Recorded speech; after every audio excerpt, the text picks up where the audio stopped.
This is a product I originally bought. I was going to use it on my tunnel ram, but I had this paint laying around and I've always been curious what it's going to look like. So I'm actually going to paint the shocks with this. It's supposed to be the aluminum finish.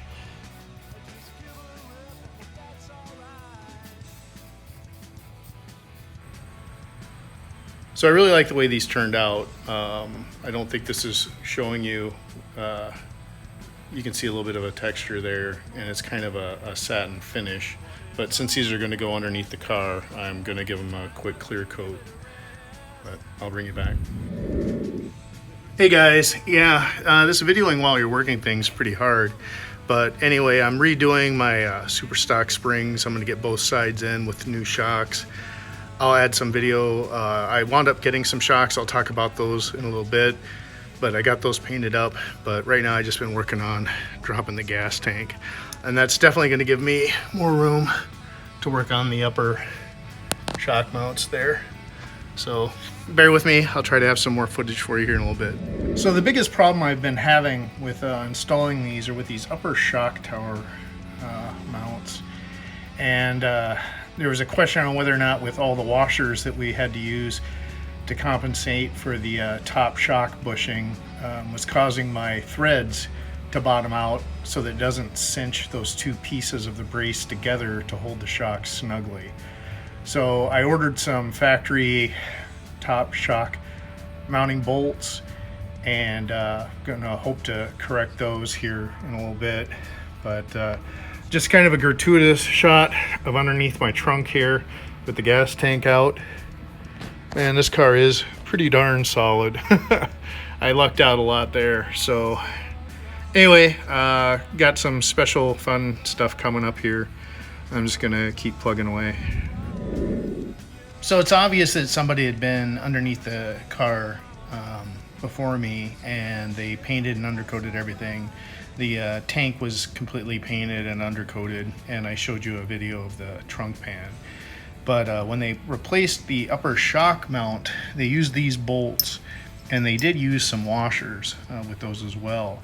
But I was always having trouble getting that to cinch up. Part of it, I'll show you again in a later in comparison. These bushings on the shocks that I keep getting for the upper part of the shock are really thin, and they need the washers in order to take up some of the slack in there.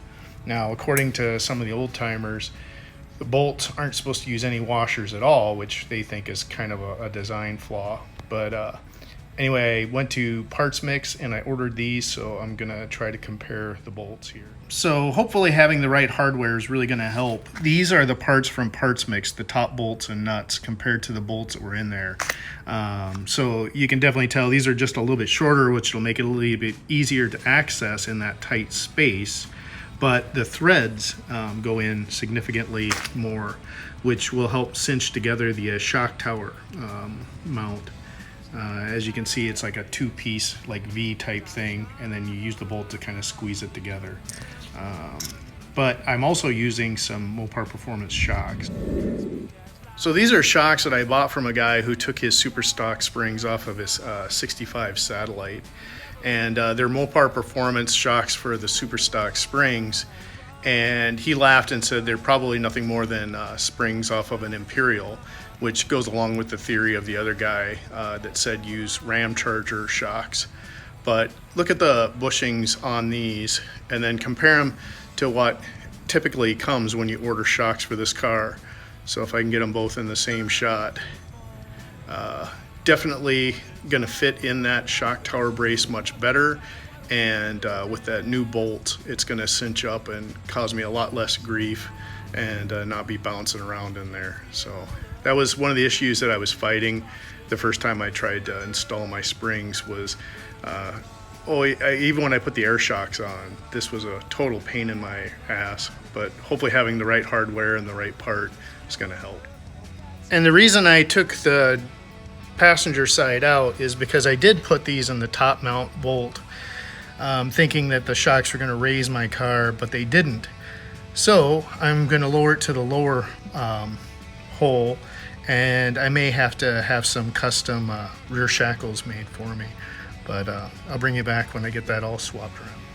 And since I'm also kind of tired of wrestling around with 1968 pieces of equipment, I did get these rear shock mounting plates for Mancini Racing. They're the same company that made the bracket adapters for the leaf springs.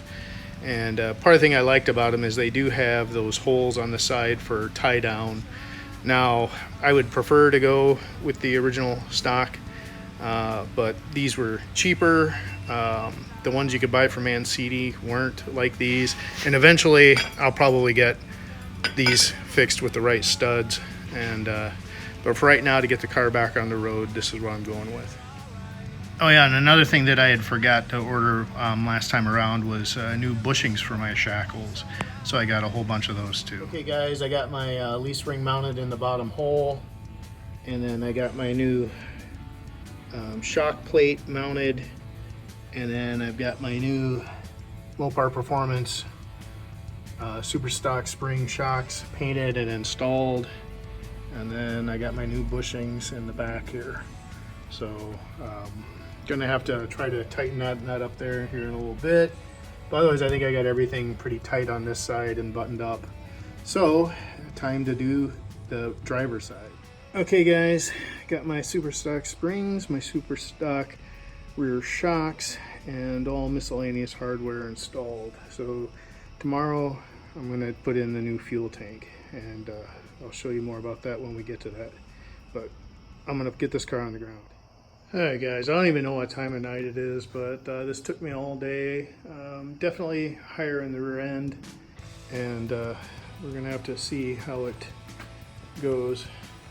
I actually like it. When I was running my air shocks, I tended to run them about that high. So definitely got tons of clearance. Once I get the gas tank back in, we'll have to see if I can use the Mickey Thompson slicks on the Pro Stars without rubbing. I'm gonna take you around and show you the other side. Well, yeah, it definitely is a little bit higher. This is, like I said, about as high as I would air them up with the air shocks, and she's sitting there on her own suspension. So I'm not disappointed with the height. We'll get the gas tank in it, take her out on the street, let the suspension settle, and see where we're at.